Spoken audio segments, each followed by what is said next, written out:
You're listening to the Cantina Cast, your home for thought-provoking Star Wars talk. Join Albert and Jonesy in breaking down the latest news, trailers, movies, and of course, your favorite characters from a galaxy far, far away.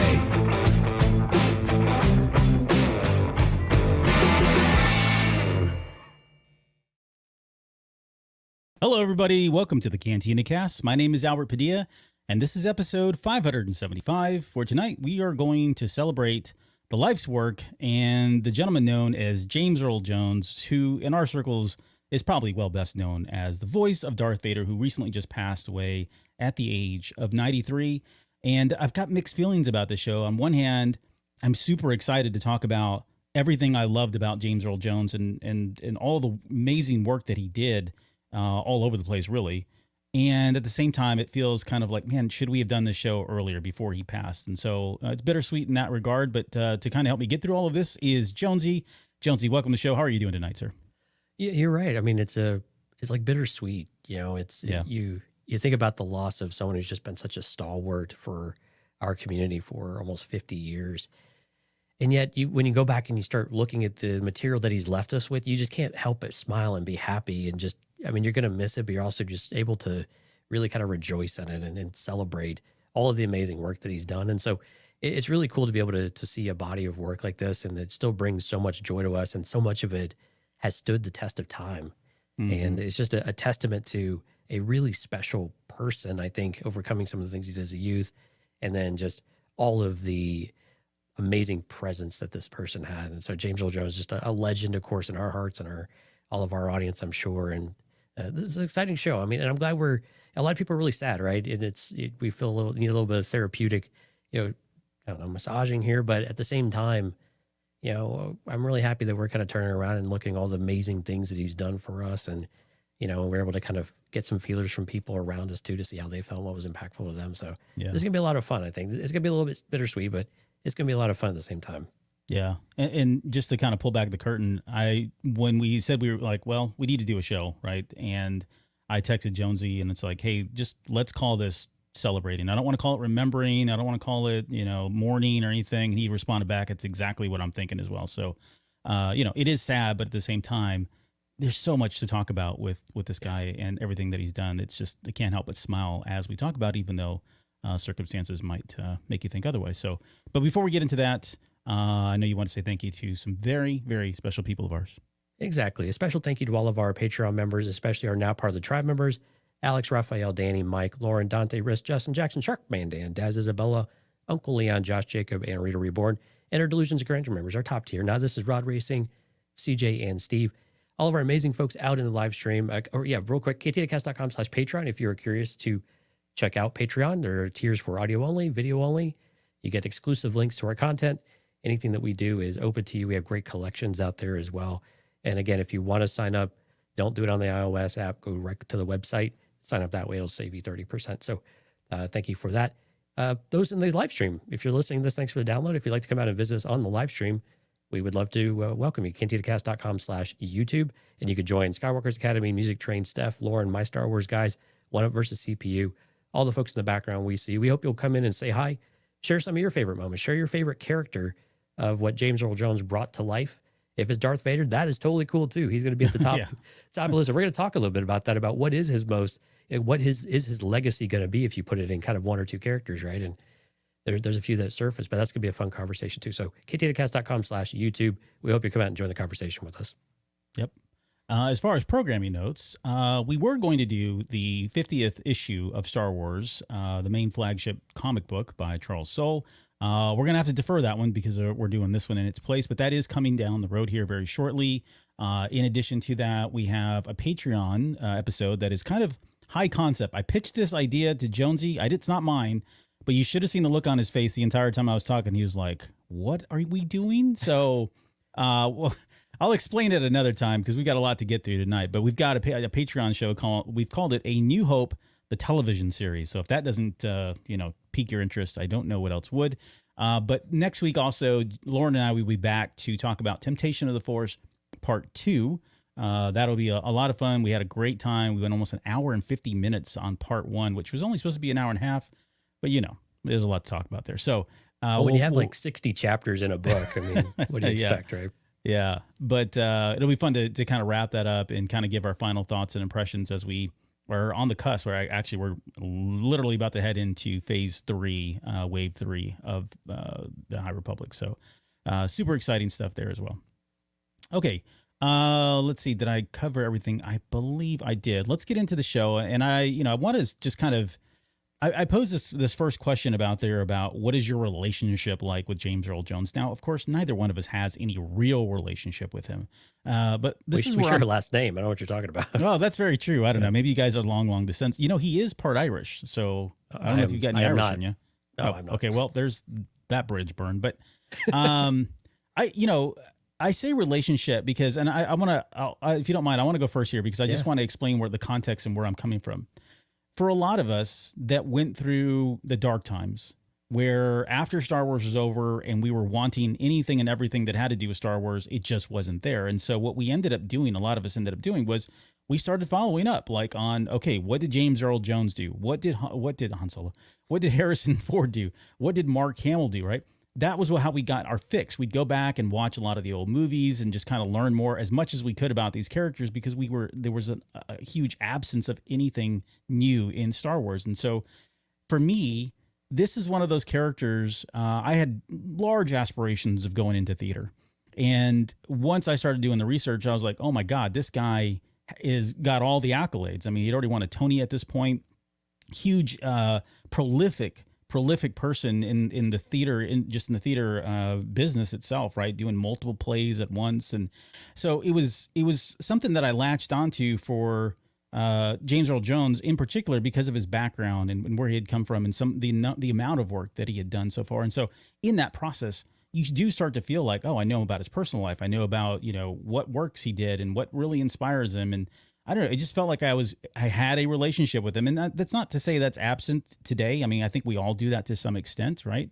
But that's where this was coming from. And then when you lose them, like the way we lost Carrie Fisher and the way we've lost all the other greats. There's so many of them. I think there's only 2 left. I saw a picture that it was scary and eerie. But after you lose them, there is that sense of mourning because you feel like you connected with them, even though they were, they never spoke to you. They're celebrities and they had an impact on our lives. And, definitely James Earl Jones in so many different ways had that for me. But what was your relationship with with him? Were you a big fan of his movies? Was he just kind of there on the outskirts and just always the Darth Vader voice, if nothing else for you? Oh, no, he was such a staple in our household from the 80s and 90s in particular, because one of my parents' favorite shows or movies growing up was Hunt for Red October.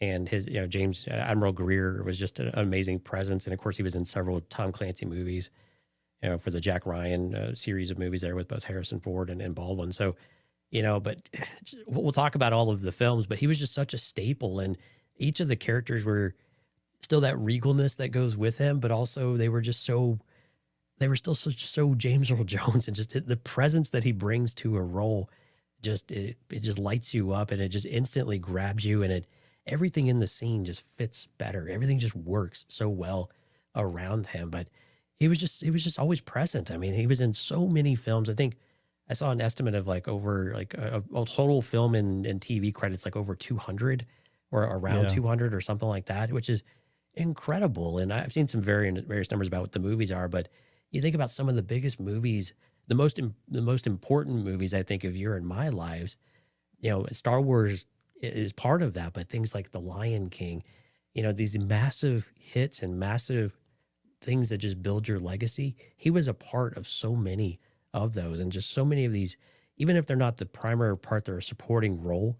He just had such a presence that brought it to it and gave instant credibility to even kind of a crazy idea, right? I mean, he's one of the reasons Field of Dreams worked so well, right? And so it's just that he was just part of that. I'm just so thankful for that, because it was just like someone you kind of came home to sometimes, right? And it was that comfort. It was almost this fatherly type of figure, but also someone that could be really commanding. And as I was going through and doing some research, I was looking for some content I was less familiar with, especially some of his theater work and like his performance in Fences and some of that work. Oh, wow. And Othello is absolutely insanely powerful and amazing, right?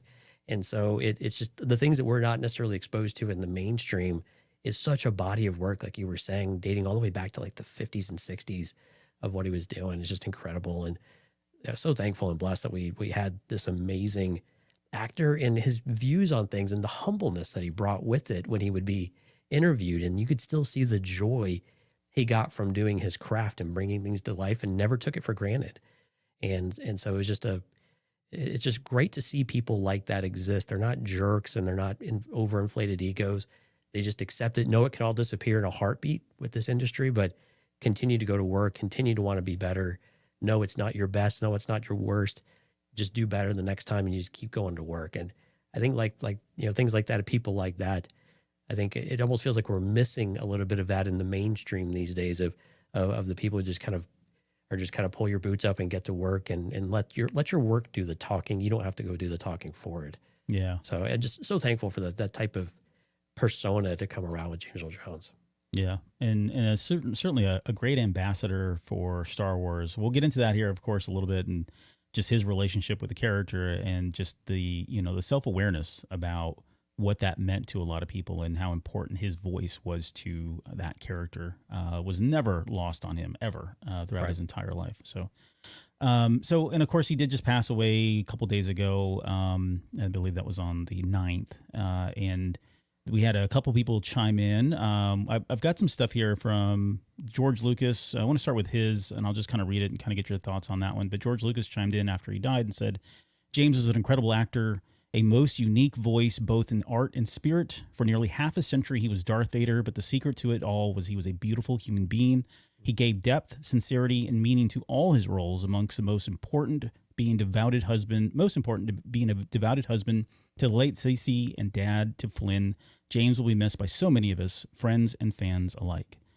That relationship between him and Lucas, and we're going to get into a little bit of the origins and how that came together, but it's hard to not think of James Earl Jones's voice being Darth Vader, or it's hard to think anybody else being in that role. There's one other person, which we'll get into in a little bit, that I could see, but I'm so glad that it ended up being him. But credit to George Lucas for thinking outside the box, or at least knowing that, hey, Prowse isn't really what I'm looking for. We need something else.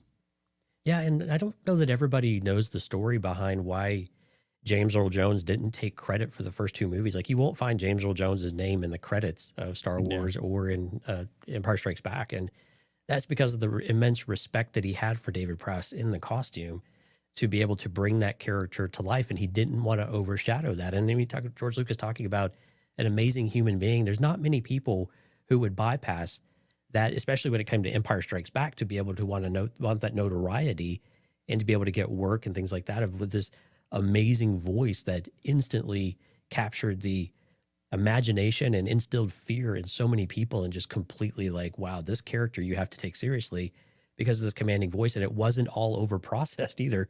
A lot of that is James Earl Jones. I mean, they clearly did more to it, but that is James Earl Jones, instantly recognizable. But to be able to bypass that credit and want David Prowse to be able to get the accolades and for the physical aspects of the role of bringing it to life, just speaks to who he is. But with George talking about his voice, and maybe just to pause here for a moment, James Earl Jones was a baritone, right? I think that's a lot of people with that richness of the voice.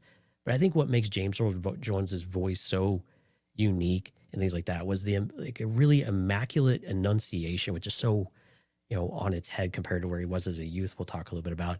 But one of the other things that I thought about as I was kind of throwing through this is the control of his voice, the presence overall. But one of the things I think that's underestimated is the cadence of how he speaks. And when you think about some of the really great narrators and orators, and I think this is probably a testament to his theater training and classic works and continuing to go into the theater and that being his first love, is that cadence of delivery and what you're able to say and how you're able to say it.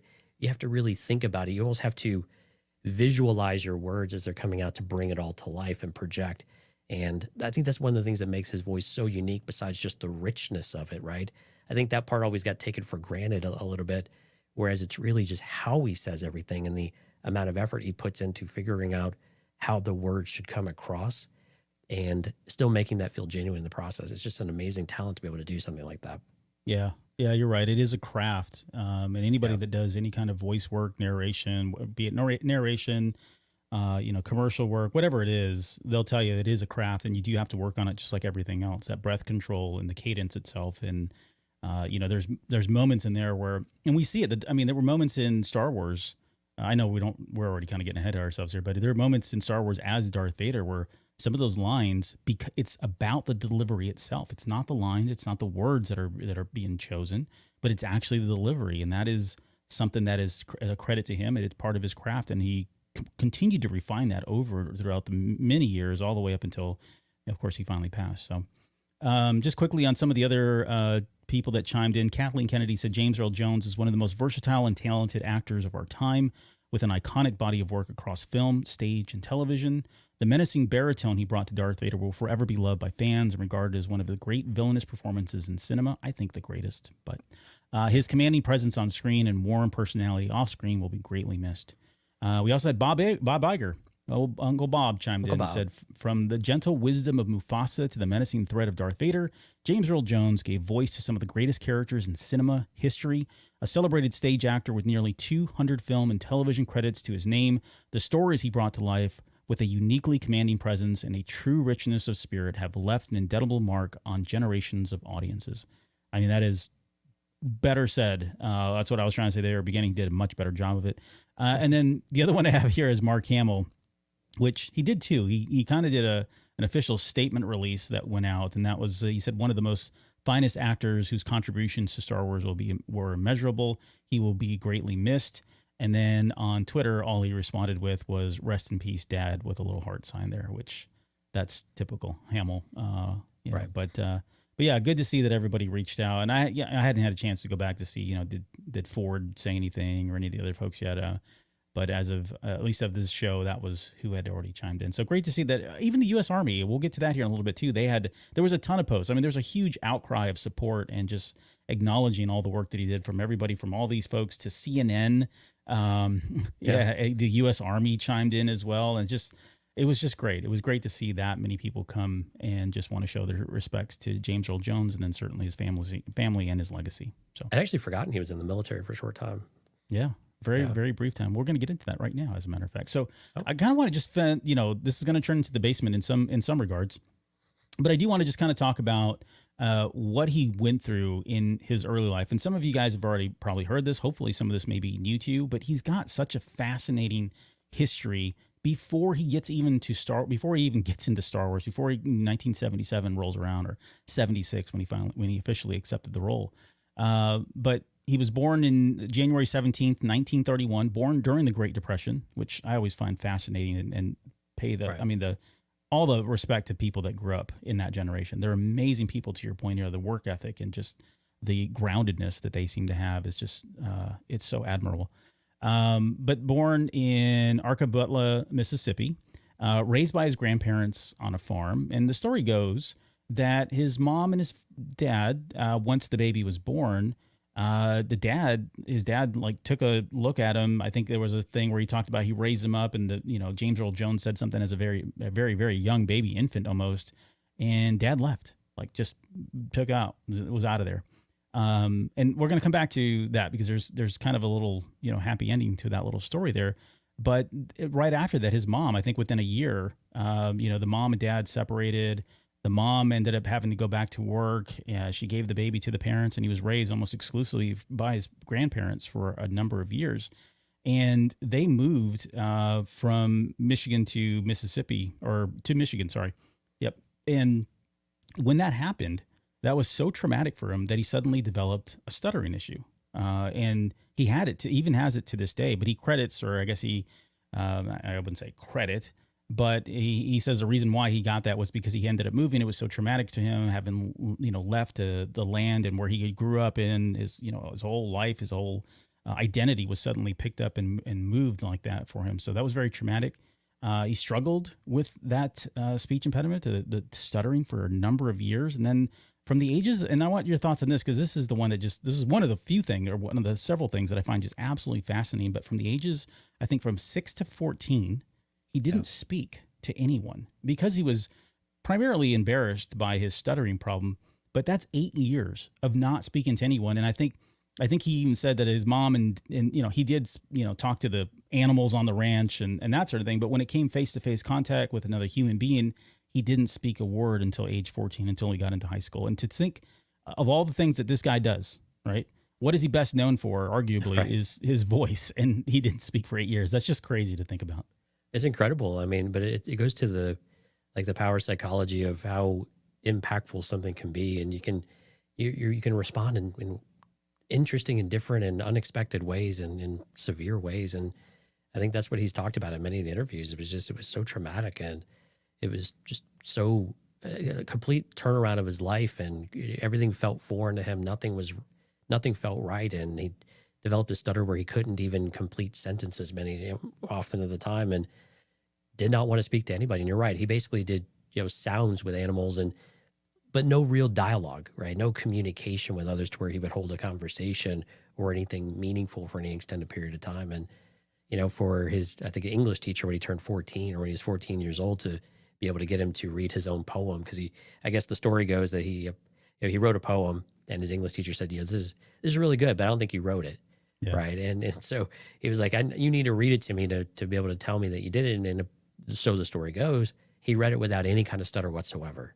Yeah. And that kind of was a launching pad for him to start, to kind of work through that, and then eventually found his love for drama. I think he originally went to school and college for, I think, like a medicine or something like that. Yeah, I think so. Right. Before following his dream of drama. Of course, that's what his father chased the dream for when he left. But it was just an interesting story, though, because you're right. When you think about what he's most known for, that you would think that he didn't speak for the better part of 8 years or 6 years or 8 years, whatever it is incredible. And just, it just seems like, no way, that's just not possible. Yeah. He had to have developed these skills over time, right? Well, no, not in any kind of meaningful way. But again, the talent was there. The creativity was there. The artistry was there, and it needed a way to come out. And then he just found the right avenue to be able to do it, which again is kind of the power of healing of art in some ways, right? Of being able to give you an opportunity to express yourself, and then you surprise yourself at what you're actually able to accomplish when you do it. Yeah. And so by 1953, he was then drafted into the tail end of the Korean War. The Korean War ended in 1953, so he really wasn't in there that long, but he was drafted and served for 2 years in the Army from 1953 to 1955. After the Army, he was released, he came back and wanted to pursue that career of drama, which surprisingly was exactly the same thing that his dad had done. So his dad had left and started this whole career of Broadway or theater out in New York. And so he ended up at the age of 21 leaving in pursuit of his father, which was actually around the same age. I think they were the exact same age when they finally, he was the age that his father had left him when they finally reunited. And he said it was very awkward. They didn't know each other. They were complete strangers. And then they went in and moved in together. They moved in together. They even worked together a few times. They started working together on plays and theater. And and the funny thing is, not exactly, but the parallels of Anakin, right? Anakin Skywalker not knowing who his son was, and then his son going to find him. There's something there. There is some kind of weird parallel that exists, and I'm sure that was not intentional ever. But I do like to think that was. I just like the idea that kind of happened in real life there. But together they ruled as father and son in New York in the theater area. He was a prolific theater arts,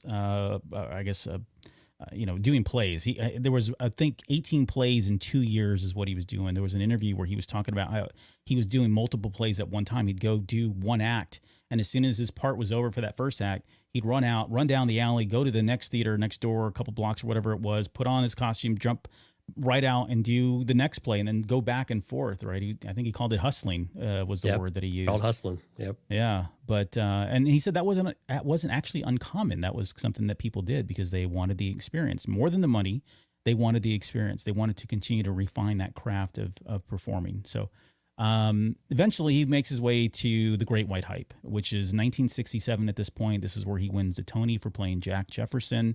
He would then go on later to do the movie version, which is great. It's actually a really good movie. Nominated for Best Actor in that, didn't win the award that year.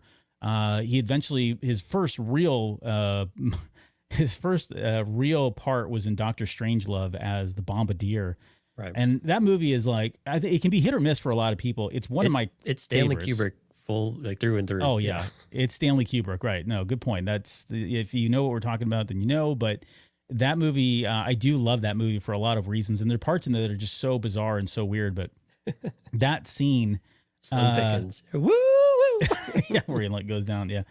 That scene is it's not like the most glamorous role, but you really get to hear so much of what makes. I mean, the presence that he had in that movie, you could see why they were like, "Holy crap, who is this guy? Let's get him in and do other stuff with him." I mean, he definitely made a name for himself in Doctor Strangelove, even though it's a very, very small part. Right. So yeah, we talked about the Great White Hype. He was the first black actor to ever to have a reoccurring role on a soap opera. He was on As the World Turns. He did the voices of CNN, Verizon 411, Bell Atlantic. I mean, everybody was just kind of trying to tap in to this voice. He's only one of 27 people that are EGOT winners. So in other words, he won the Emmy, the Grammy, the Oscar, and the Tony.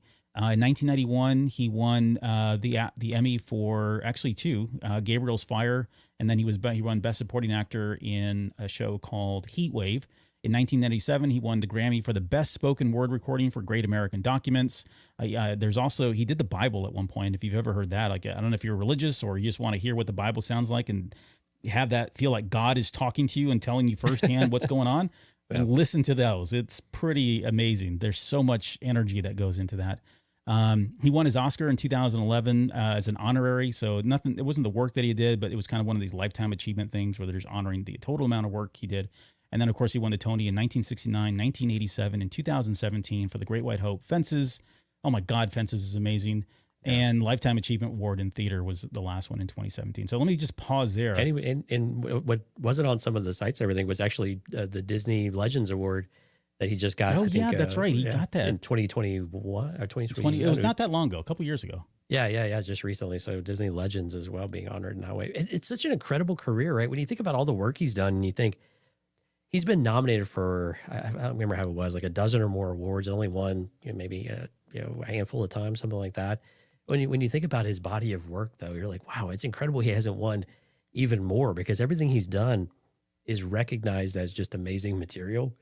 But it just speaks to his talent, too, that he can bring a supporting role to life, and maybe not as a leading man in many of the content that we've seen over the years, especially when the material we grew up with, it wasn't always really leading man type stuff, which I think is maybe the one thing against him, and there might be reasons behind that he never really wanted to dig too much into some of that. But, but bringing those roles to life, those are so critical and important to bring to just material to the rest of the movie or the TV show or whatever. And he had all sorts of other award nominations for guest appearances too. I mean, he was on shows like Frasier and I forgot. I mean, there were a bunch of other ones. I had them all written down. I don't know where they're at now, but just a lot of great shows, right? And of course, some of the more recent ones were like Big Bang Theory and something like that kind of feed into our fandom, of course, but just incredible body of work, and some of the theater performances, again, not really well known or distributed because they're small art house type of things. But if you can go find some of that material and some of those scenes, they're on YouTube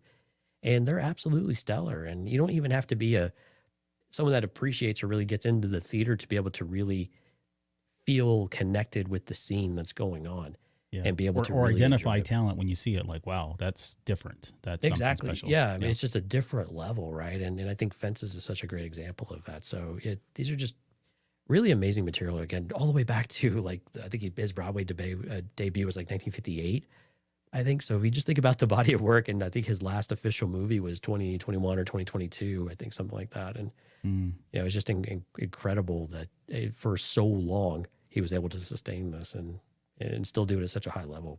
Yeah.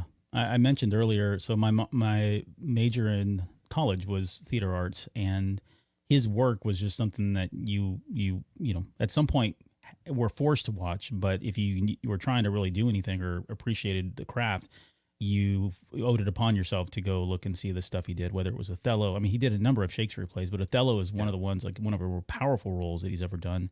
And then one of the plays that I remember being in college was of Mice and Men, and he plays Lenny Small in Mice and Men. Mm-hmm. And that was just kind of required reading, required watching, required listening to the audio. We didn't have video, but we could listen to the audio on that stuff. And so my counterpart was I mean, listen to that night and day just to kind of get a feel for like, the character dynamic, because I mean, that is a case study in that character for anybody that knows who I'm talking about. So again, yeah, I agree with everything you said. It's just amazing work here. Now let's talk about at this point. So we're up kind of in the mid 70s now. 1976 rolls around, and this is where he's first offered the role of Darth Vader. Now Lucas had been considering Orson Welles, which I love Orson Welles. And he is another one of these guys that has a very commanding voice, very commanding presence. He's got the cadence. He knows he's an orator. He knows how to deliver anything, whether, I mean, again, it's one of these people that you get, I could hear him. I could listen to him read the telephone book, Go watch Transformers as Unicron, right? As Unicron, right? But that is a character, that is a person that I feel like, yeah, I'm again not taking anything away from James Earl Jones, because he is Darth Vader, and I don't want anybody else. But had he not done it, Orson Welles, I think, probably would have done a good job. But it was George Lucas who decided that he ultimately did not want Orson Welles because the name was too well known. That presence was too well known. And this plays into what you were talking about earlier, where he didn't really want to be neither did Lucas nor did James Earl Jones want to be kind of front and center of all of this, right? Partly out of respect for the work that Prowse was doing, but it just wasn't this wasn't a Lucas thing. It kind of really wasn't his way. On top of all that, when he finally got the role, so he's originally officially brought in 1976. He went in to record on March 1st, 1977, was paid $7,000 to do 2.5 hours of work. That's it. Like, that's the crazy part. Like, I was thinking, he was probably on set for weeks, and no, he really was. He went into a sound booth for, again, 2.5 hours, got his check for $7,000, and he was out and felt very flattered and was honored to have done it. But that's the Darth Vader role that we got. And you think that's a New Hope, and you start thinking about all the lines that were said in New Hope, which we're going to get to in just a bit. It's crazy to think the quality that was cranked out in only 2.5 hours. I mean, just amazing. Right. I mean, it's surreal. The entire Star Wars making the whole story behind just making Star Wars, it just blows your mind how they were able to make this, put this all together, and then to be able to assemble the incredible talent that they did with mostly unknown, folks, and finding diamonds, not necessarily diamond in the rough. James Earl Jones was making a name for himself.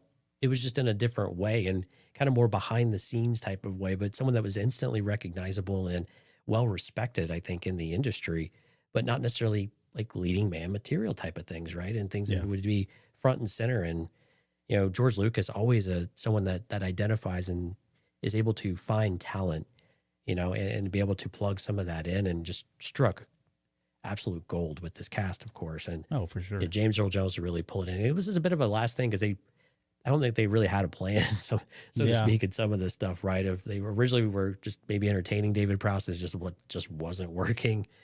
Clearly. Well, I think they were going to, at least I think they teased out the idea to him that, from Prowse's perspective, there's some quotes in there from stuff. I think he was being told, well, we're going to make it robotic and we'll synthesize it. But, everything was like, we'll figure that out later kind of thing, to your point. So, yeah, exactly. And then, but to do all this in 2.5 hours and deliver some of the powerful lines that we got. And like you said, some of the lines that were delivered, they're not always so. My favorite one of all of this really isn't even a serious one. It's more like he makes a joke, effectively, like the Darth Vader version of a joke, right? So it's just funny how you said at the top of the show, delivery of these lines just matters so much. And there's subtlety in the ways that he does it, and how you can be in a vocal booth and only halfway finished material or partly finished material. I guess it was pretty far along here, and trying to get in the head of that character and what that means without a whole lot of context. This has to be exceptionally challenging to be able to do, but somehow pulled it all off and made it work. It's incredible. Yep. You mentioned he was not credited, of course. Interesting. I found this too when Empire had come out. Jones had wanted to be more expressive with Darth Vader, right? He wanted to bring in, kind of take it to the next level, if you will. And it was George Lucas who said, no, you got to keep it narrow. Like that band of expression for Darth Vader has to stay narrow, because the minute you go beyond it, above and below, it becomes too human. And that was very, he wanted to make sure that non-human element, or the more machine than man element, stayed true to that character throughout. And I think for the most part, I mean, that was very much accomplished. I think by the time we got to the third episode, I think that things changed a little bit here. He does seem more human, and I think naturally, right? Yeah. You would expect that to happen given what was going on, which we'll talk about here, of course, as well. Well, I think even if as you get towards the end of Empire Strikes Back, you start to feel that shift starting to happen a little bit too. Like when you say, join me. And again, it's still from a domineering type of place, but you start to get a sense of that yearning of the connection with his son. Now, granted, for whatever purposes we could debate, but you start to at least feel some of that tug and that desperation starting to come through that then comes through in full force when we get to Return of the Jedi, which is, again, just wonderful. Those types of things you can draw on that so many years later. Yep.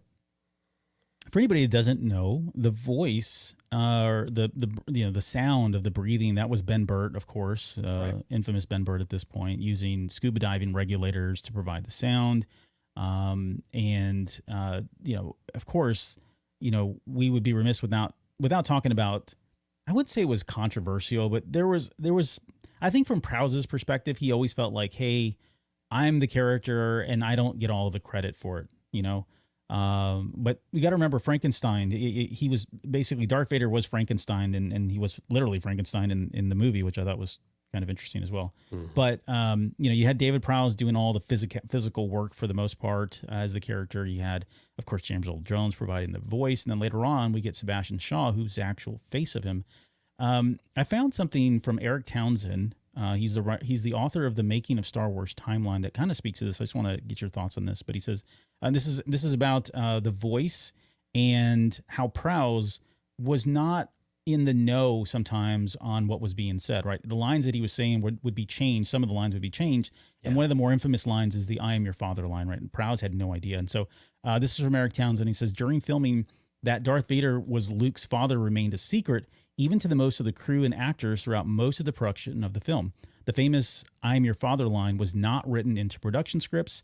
David Prowse filmed the scene by telling Luke Obi-Wan Kenobi killed his father.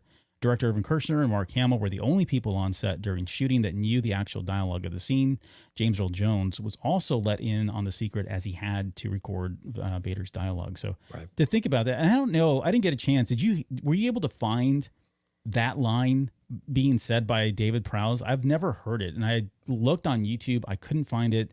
I just want to know how he delivered Obi-Wan Kenobi killed your father. I'm just a morbid curiosity, but well, if you're Mark Hamill, knowing the truth and trying to reconcile what you're hearing and then still come out with a performance seems, it's kind of surprising he was able to deliver that and make it feel, the same way, right?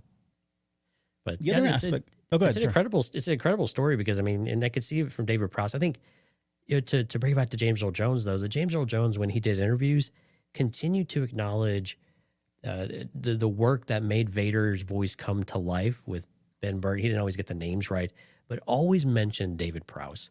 And always gave the credit to David Prowse. And I know David Prowse always kind of felt like he had a bit of a chip on his shoulder. I think Peter Mayhew had a little bit of the same thing too. The man behind the mask, you don't get the FaceTime in the screen, but you are the character. You are bringing the character to life. Your performance matters immensely to be able to do that. But Star Wars is always such a total package type of thing. It's the visuals as well as the sound that all make it work. And then you bring music in, of course. But all of those things have to really fit together to make it all work. And that's what makes it so special. And that you have this character that it took so much extra effort to bring to life, and they all have their part in it. It's a little unfair that James Earl Jones gets so much of the credit, but that audible aspect of it is what really brings that menace to the physical performance that David Prowse did, and they just marry together so well. You almost can't have one without the other, right? And so I always appreciated that James Earl Jones gave so much credit and constantly brought up David Prowse. Anytime Darth Vader and someone wanted to give him the accolades for the performance of what he was known for, continuously brought it back to it's a total package character that that brought this character to life and has made him such a one of the greatest villains in cinematic history, if not the greatest one for a lot of people. Yeah. Well, yeah, I would say that. I would agree there. To be honest, it doesn't work. Like the voice, they go together. Like there's so many lines that you hear. They're so synonymous now. Sounds great. Yeah, you can't pull them apart now, right? Yeah, but the physicality, like the expressions and stuff, they're forever intertwined, So that is a credit to Prowse and good on James Earl Jones for remaining consistent and crediting him for the work that was being done there. On top of that, just other things about the one last thing, maybe two things. I've always loved there is, of course, a synthetic sound to some extent, but a lot, like you said, a lot of it is just his delivery and his own real natural voice. But his line delivery is very chilling. It almost sounds synthetic. And of course, that's purposeful, knowing, who Vader is at that time. And then when you listen to that, we were talking about the cadence a lot. If you listen to Hayden Christensen speak off camera, right, when he's not playing Anakin Skywalker, he doesn't sound like Anakin Skywalker. And you really pay attention to how he delivers his lines in episode 2 and episode 3. He's almost mimicking that cadence. You can hear it. Like there's a lot of intent and purpose with how Hayden is trying to manipulate his voice and kind of give you shades of like it is going to eventually turn into what you hear in the original trilogy. So credit to Hayden for doing that. I think it's overlooked a lot, honestly, and just how much time and effort he puts into it. But there is real intent there with it. So, good on him to know and acknowledge and recognize that that's what sells, and that's the goalpost, and I need to aim towards that whenever I can. So, just a nice little tidbit there.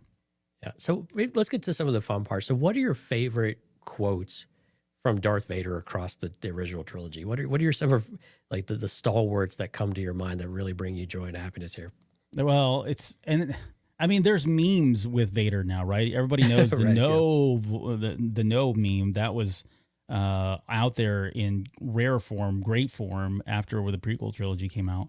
Mm-hmm. And for the most part, I would say, like, when I think about my favorite lines, they seem to all focus around Empire Strikes Back. And I'm trying to am I being really objective here, or am I just that much in love with I found myself with the same problem. Like, why are all the ones that are super memorable? And there were some in the others as well, but why are like 80% of them from Empire Strikes Back? And I think it was just, he really had this moment to shine, right? It was about the Empire, and he was the embodiment of the Empire. Yeah, no, I agree 100%. Like, and it was more dynamic than it was even in the first movie, but at the same time, it still had that menacing kind of chilling performance, that robotic, not too broad. I mean, it didn't really go too high or down, up and down the spectrum of emotions. But there's just something, because it was more personal, because of the natural story. I think that's why it resonates the most. Now, when we get to Return of the Jedi, there are some lines in there that I really like, but not because of the delivery, or not so much because of his voice itself, but more about the delivery itself and how personal, even more personal, it's become because of that father-son relationship, right? That family aspect of Star Wars. But I'm kind of I'm not really trying to dance around the topic. So I've got a lot of quotes here. Even in my thing down here, I've got what? I don't know why, but that line just makes me laugh. Same thing with no. That line makes me laugh every time. Oh, man. I mean, okay, first off, no, I'm your father. I think let's just put it aside. Because that is, to me, it will and always will be the best line he's ever delivered for all the more apparent reasons. But that line aside, I've got a couple here that I just wrote down, and I don't have these in kind of any particular order, but I find your lack of faith disturbing. Always a good one. Yeah, it was a good one. Actually, I like that one because that was one of the ones I thought was just funny, because the way he delivers it, I find your lack of faith disturbing. Yeah, very nonchalant. The way he kind of the way that David Prowse is kind of shaking his head. This is where the imagery, the physical performance go with the voice. Absolutely beautiful. Yeah.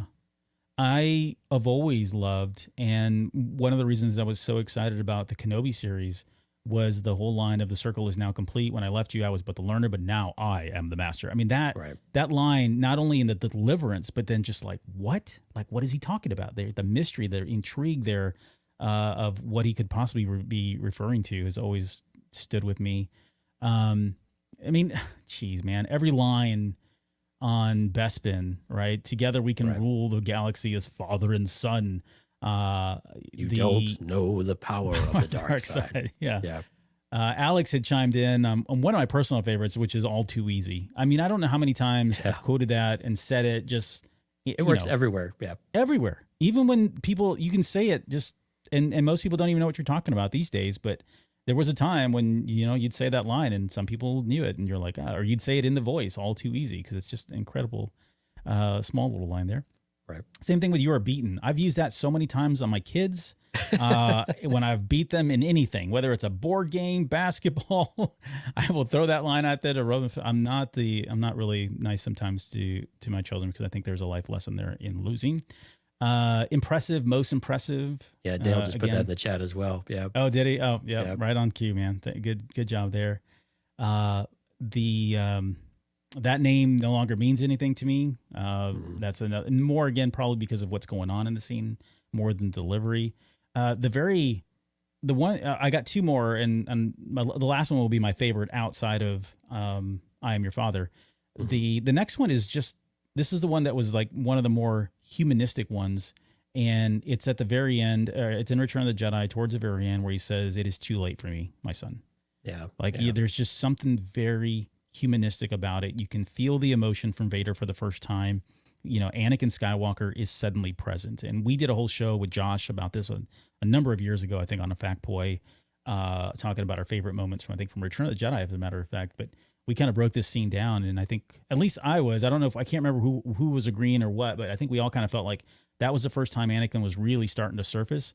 And for James Earl Jones to change the tone of his voice and the cadence and the delivery and everything to give us more of almost James Earl Jones himself speaking and saying that it's too late for me, my son. Right. Great line delivery. But last one, and then I want to turn it over to you to give me what your list is. I think my favorite, and again, it's going to go back to Empire Strikes Back, and that it's something about the scene itself, and the setup, the lighting, the smoke, but it's "The Force is with you, young Skywalker, but you were not a Jedi yet." That line is, I mean, I got chills just saying it myself. That line has always been like, and maybe even my favorite. I don't know. I mean, the "I Am Your Father" is so iconic, and it's hard to argue that that's not his best line ever because of what's going on. But this line, "The Force is with you, young Skywalker, you're not a Jedi yet," and just the way that sets the stage, literally, for what's about to come and happen, my favorite. But what do you think? I mean, yeah, I had all of yours on my list as well. There are a few more that I had of. You talk about in Return of the Jedi, one of, I think, the other underappreciated lines that's very similar to the one that you had pointed out is when he says, "There is no conflict," right? Yeah, when Luke jumps up on the raft, "I feel the conflict," and you let go of your hate, and there is no, it's just that defiance, but you know that it's wavering. And I just absolutely love that moment. And again, kind of another chilling one. I think in Empire Strikes Back, "I'm altering the deal," pray I don't alter any further. I mean, how many times have we said that in our lives? I think that's so much fun as well. We would be honored if you would join us. I had that one on my list. I skipped over 3. Sorry, keep going though. So. Right. No disintegrations. I mean, I haven't really found a good use for that in my everyday life, but it's still a classic. Someday. With the pointing. Again, another marrying of the pointing of the finger from David Prowse, as well as the delivery of the line to Boba Fett. And then, of course, everyone's favorite that you work in all of the time, apology accepted, right? After he's murdered someone. Right. So again, just classic lines. I mean, you can pick so many in throughout the trilogy and beyond. Even I think even you want to go into Kenobi and some of those lines, right? And we didn't even talk about Rebels and some of the work that he did there too. So I mean, it's cool that you have so many to pick from, and they all feel iconic in their own ways, and they've become so intertwined with our at least especially our generation, I think, that grew up on these, and we grew up saying them every single day to the point where people like part of our lexicon. Yeah, it's just like shut up, please, kind of thing. Like, stop talking about Star Wars. We get it, you like it. Stop. Yeah, they might still be saying this to us. I don't know, but that they still like ingrain into the way that we do things. And you and I know are guilty of this when we're at work or having conversations with people where we like to slip these things in and see if anybody even notices, right? Yeah. And sadly, not as many people notice, but every once in a while you get someone that does, and you're like, ah, ha, ha. And then you're best friends, and so it just makes it so much fun whenever you finally have that connection. And that's the power of Star Wars and the power of the delivery of these lines that James Earl Jones helped bring to life. And, who hasn't tried to make the Darth Vader voice in their lives? Especially, it doesn't matter if you're male or female or whatever. It seems like everybody has tried at some point to do it, even if just in imitation, right? And not necessarily trying to put anything serious behind it. So it just speaks to, the power of the character and the power of the actor that brought it to life. So it's just amazing. But I'm glad we did the quotes. That was a good idea to bring some of these to life, because these are, I think his quotes are probably some of the more iconic in all of Star Wars. Oh, for sure. Altogether, right? Yeah. Stay with me, I'm on the leader. I mean, you could quote so many of these from A New Hope as well, especially in the trench run, right? Force is strong with this one. We're like, whoa. I have How you do you now. know?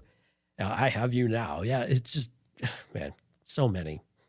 Yeah, the other one that I had that I skipped over was the "You are in command now, Admiral Piet." Just it's something about the fact that he was what was his rank before that line even started? He starts off as Captain. Captain. Yeah, he was captain. Yeah, and then he's Admiral at the very end. But there's almost some comedic timing to the way James Earl Jones delivers that line. So I said what. Yeah, and then Dale earlier, you have of course the "Don't Choke on Your Aspirations" director. Yeah, right. It's a credit. From Rogue One, of course. Yeah. Which some people don't necessarily like as much, but it's still, to your point exactly, the humor of the writing, but also bringing it to life in some way.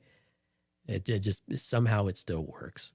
Yeah, in music train, you were part of the Rebel Alliance and a traitor. Take her away. Take her away. Commander, tear this ship apart. Bring me the prisoners. I want them alive. And we could do this all night. Oh yeah, for sure. We might do this all night. So we'll come back to Star Wars in just one second, but we've already touched on a couple of the other roles that he's done. Was there anything else that was on your list of things that stood out to you? Like, what are some of the other roles aside from Star Wars and Darth Vader? Other roles, and we don't need to get into all the details, but just some stuff like I know you mentioned Mufasa, but other things that he did that stood out for you. Yeah, I mean, we could probably dedicate a whole show to Lion King and Mufasa. And Stephanie in the chat had said that Mufasa is what she grew up with, and I think is like if you think about, well, we'll save that for later.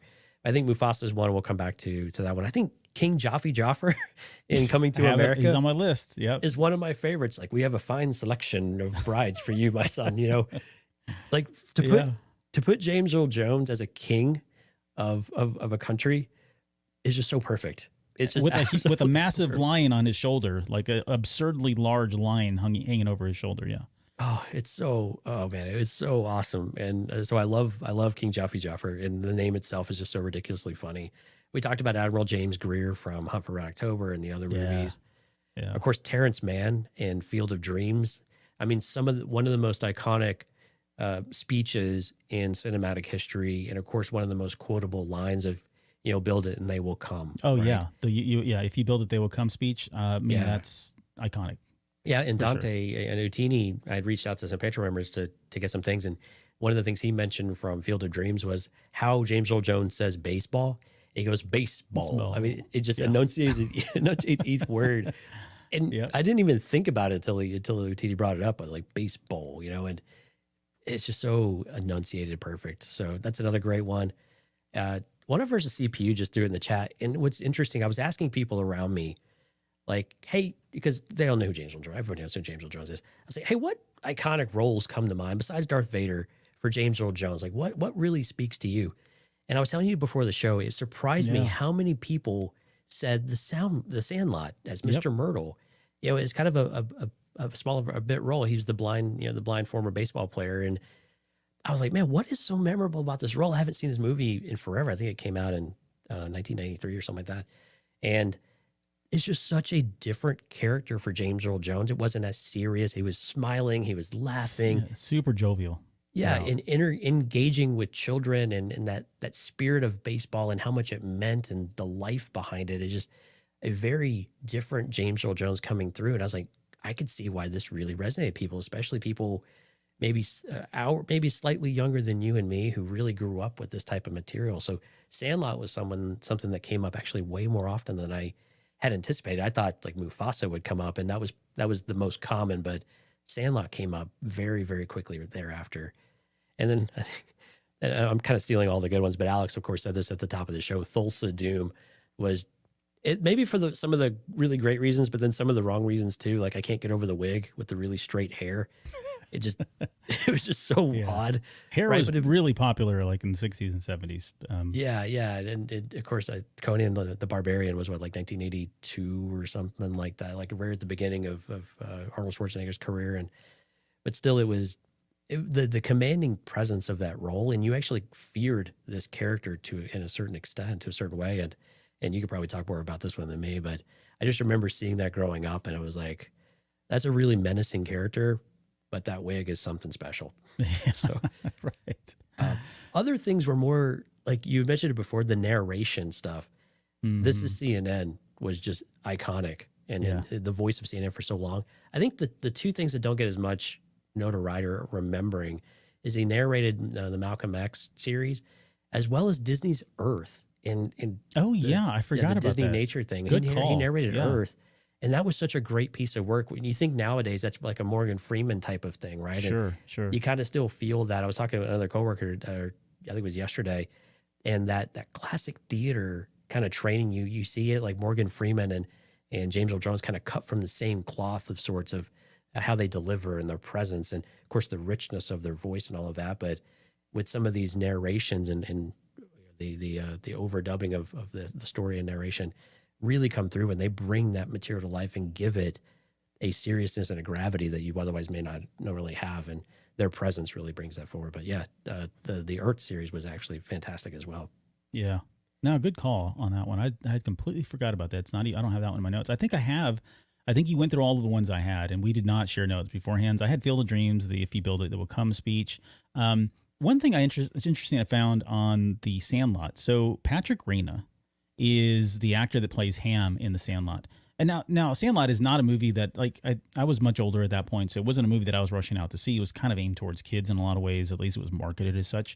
So I never saw it until much later in life. So, and I do love James Earl Jones' work in there. But there is a story where Patrick Reina it was not too long ago. He was on Rich So-and-so, the guy that used to do ESPN. He was on a podcast, and he was talking about what. Yeah, thank you. Yep. He was on his podcast, and he was talking about, like, he asked him, like, hey, did you get to actually meet, James Earl Jones when he came on set? And the answer was no, that only the two main characters got to meet him. But when they did, all the other actors were like, he had just come out of his trailer. They could see him there. And James Earl Jones turned to all the kids that weren't there, didn't have any working lines with them, and just said, "I am your father." And they all went crazy and had a big, that's the one thing that stood out. It was so memorable for them, but he didn't really interact with anybody else at the time. The Mufasa line, "Remember who you are my son, the one true king, remember who you are," as he's fading away. That is like, it gives me chills. That movie is still one of my favorites. Everything the light touches, Simba. Yeah. I think somebody put that in here, or maybe that was you. Oh, you got it down here. Yeah, one line there.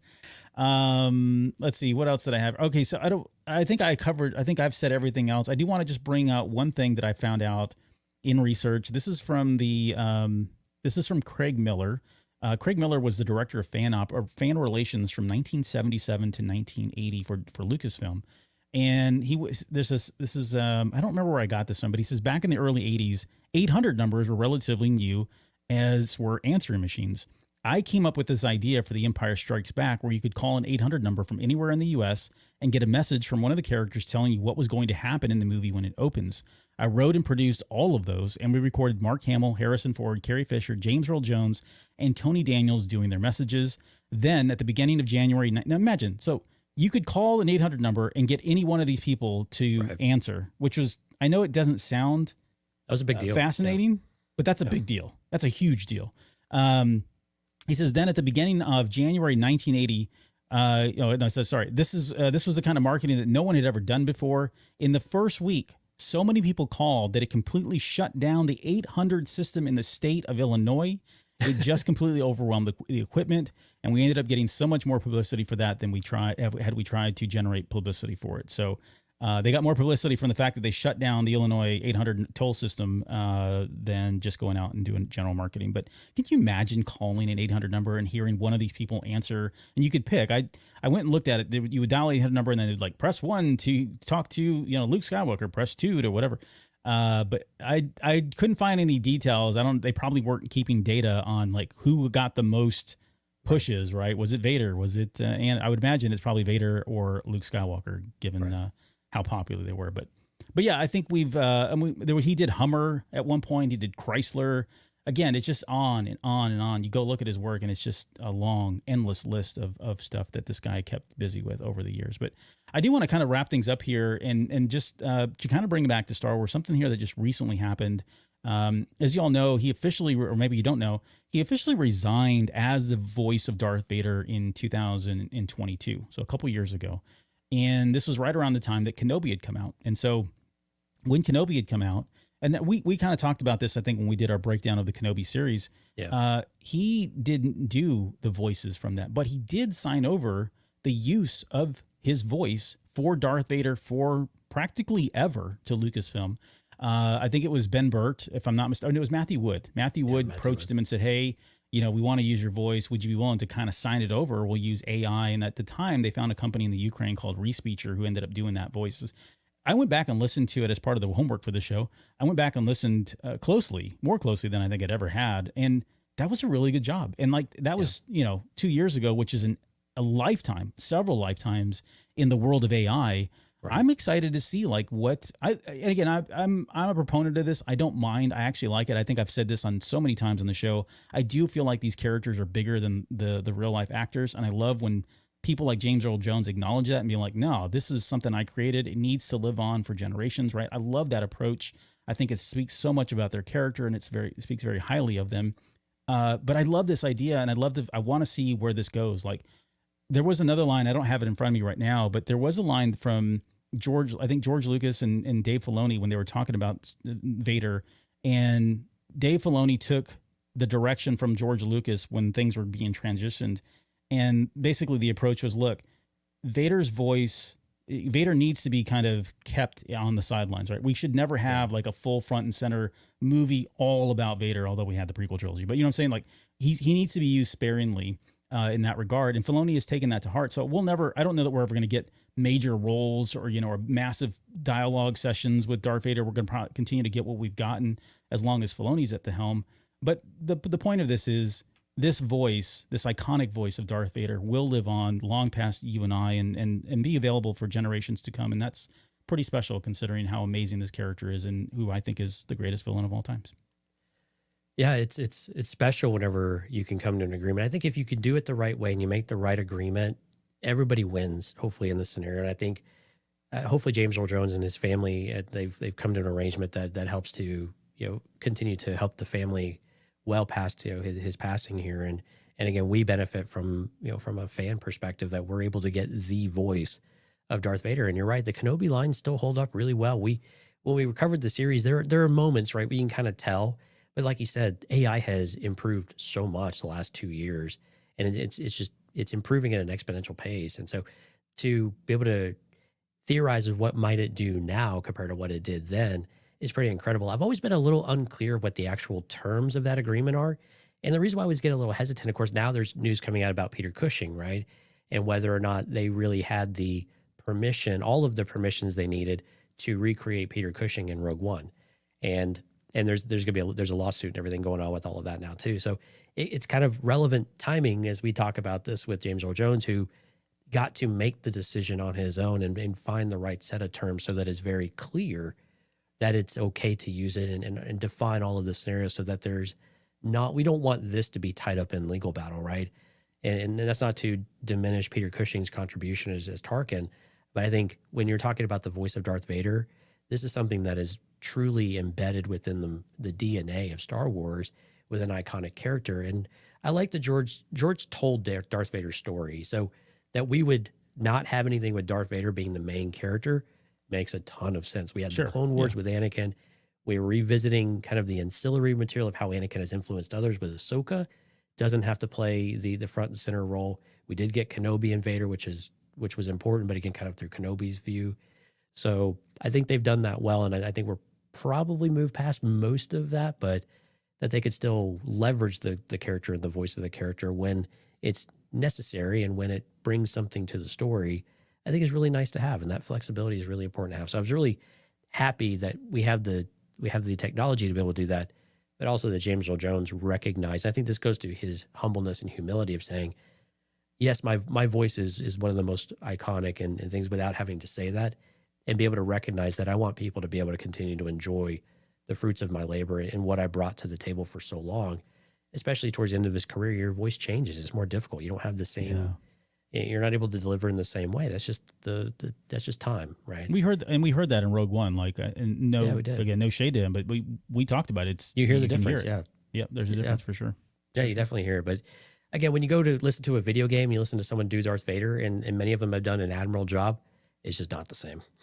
It's just not the same. So being able to do that in the way that we can now is absolutely incredible and an amazing, feat for, I think, technology, but also just a credit to him for allowing us to enjoy this, going forward. Yeah. The Alex says, did he do the Escape from the Death Star VHS game? Which I have. It's sitting up here. I may take a shot. Maybe I'll put it on Patreon.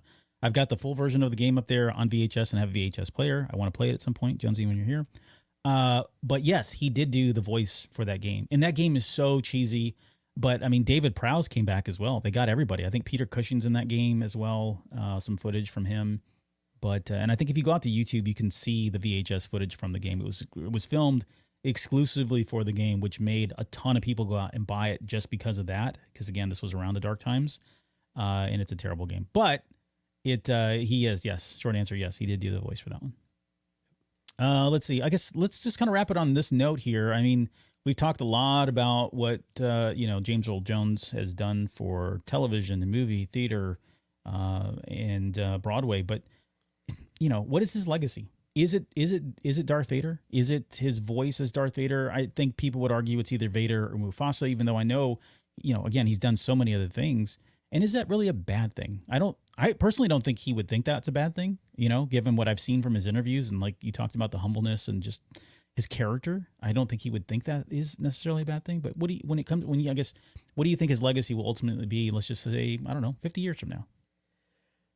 Well, 50 years from now, yeah, it's totally different. I think now it depends on your generation, right? If you grew up with the Disney movies of the kind of the Disney resurgence, right? The 90s, late 80s and 90s and The Lion King, then Mufasa, I think, is right up there with Darth Vader. I think from overall amazing performances, I think Mufasa is probably an overall greater performance and more meaningful performance. I think more emotion. You get to see a bit more of a range there from him within it. The stern father, but also the caring father that wants opened his son's eyes to understand the bigger picture, right? And there's just more meaningfulness to it, I think, overall. We got there with Darth Vader, but that wasn't the intent of Darth Vader either, right? So, but from an overall icon perspective and what you see from a visual, you don't look at Darth Vader without hearing the voice. I think Mufasa is similar, but I think Darth Vader's just got such a physical presence and they marry so well together. I think that will continue to be his probably lasting legacy, even if I think the role of Mufasa was probably more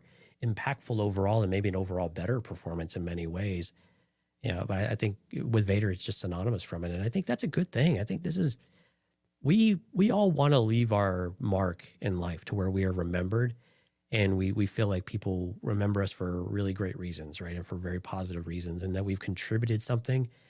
And whenever you can fire up Star Wars on Disney Plus, or you can go do a watch party at the movie theater, or they do a marathon or whatever else, and you have that presence and you get chills, like you were saying, when you hear certain lines or you see the character, who wouldn't think that that is the most amazing thing to leave to not only your family, but to all of the people that feel so connected to your character and to your work, or to you through your work, right?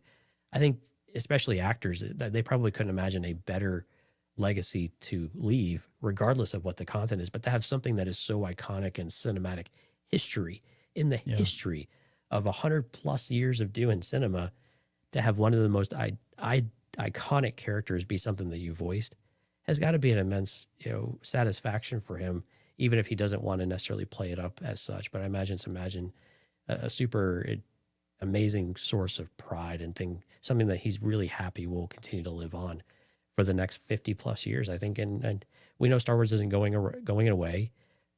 We'll see where it goes from here, but it's not going away. And we know that Darth Vader's not going away because he's so marketable. Sure. And this was almost it was almost a trick question of sorts, because I agree with everything you said. It feels like, it's either going to be Vader or Mufasa. And there's so much of his work that is just not anywhere out there, right? It was never filmed, right? All the stuff he did in theater, a lot of it is, but a lot of it is not. And so that will be lost in 50 years. But the fact that he's turned his voice over, right? He's almost making this his legacy, because in 50 years from now, if they put out something with Vader, we're all going to talk about how it's James Earl Jones. We'll be reminded that was AI. And so that becomes a narrative, right? That becomes the most relevant point at that point. So I think that Vader will be his legacy just because of what he's done now. Had he not done that, then I think it's a tie, right? It's Mufasa and Vader, maybe King Joffrey's, maybe. No, I'm kidding. But it's probably one of those two. I love that character. I'm sorry. I know I do. But it is probably one of those two. But, with the years to come and depending on how much they want to go back to the well with Darth Vader, it's very likely that this could just be his legacy. And so it's very interesting. We'll see how this plays out too. You start asking the question about what is Harrison Ford's legacy, right? What if he were to turn over his likeness so they could continue to make Indiana Jones movies or bring Han Solo back in, right? That is now the legacy. As much as you can say he did a lot of other stuff, that's the stuff that's still coming out, right? So this question is kind of a loaded question because I think over time it's going to change, especially with the onset of AI and just the technology that they've got at hand these days. So yeah, and as we wrap up here, I think I was watching an interview with him on the Today Show from 2001, and some of the things we talked about were pulled from some of that interview as well. But he had a quote in there I think that's relevant for all Star Wars fans these days with some of the challenges that we're having in the fandom, right, and maybe our satisfaction with the material that's coming out and things like that. But he said something, and it was more around race, but I think it qualifies for a lot of different things. So maybe just something to leave people with to consider. He said, the one who feels the bitterness is as bad off as the one who feels the hatred. And he's talking about those who get angry and want to act out, and are, they're on the same coin as those who just feel bitter and then they want to act out too. And, finding ways and better ways to get along and to not rise to those things and not be baited and stuff. So it was just a really interesting quote. I encourage people to go find it. 2001 Today Show interview with James Earl Jones.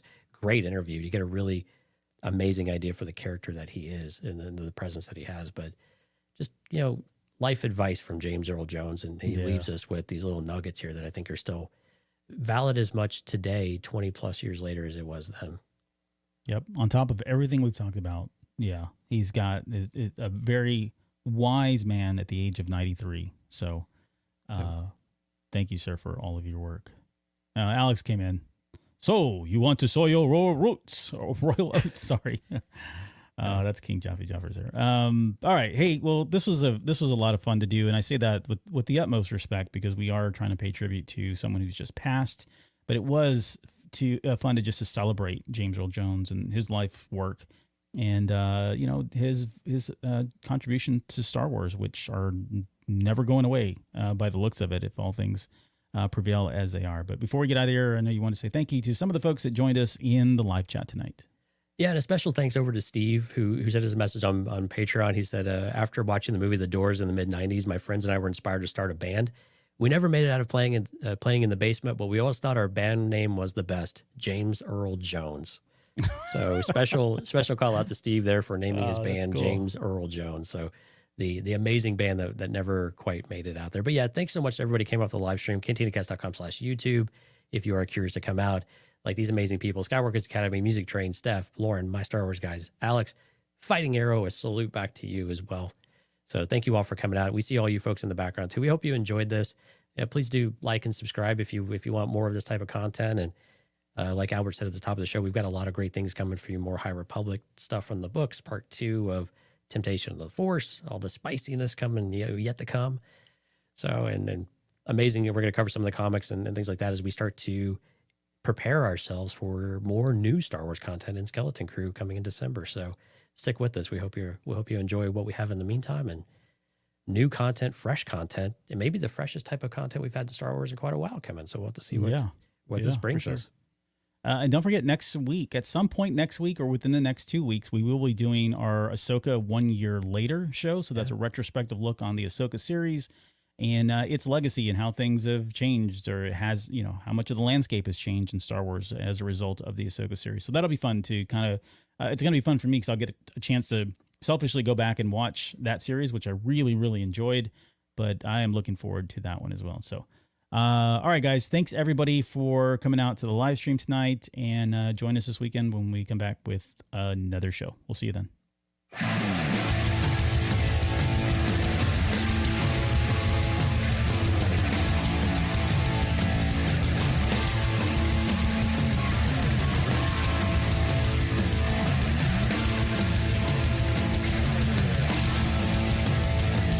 You're still listening? Wow, that's amazing. Well, I'm here to give you the disclaimer.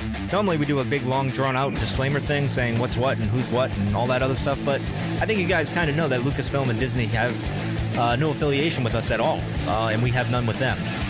We talk about Star Wars, which is their property and all that other good fun stuff, but I think you can tell which is our stuff and which is their stuff. If you can't, well, then send a lawyer to send an email to me, and I'll be glad to chat with them. Other than that, you know what's what, so that's your disclaimer.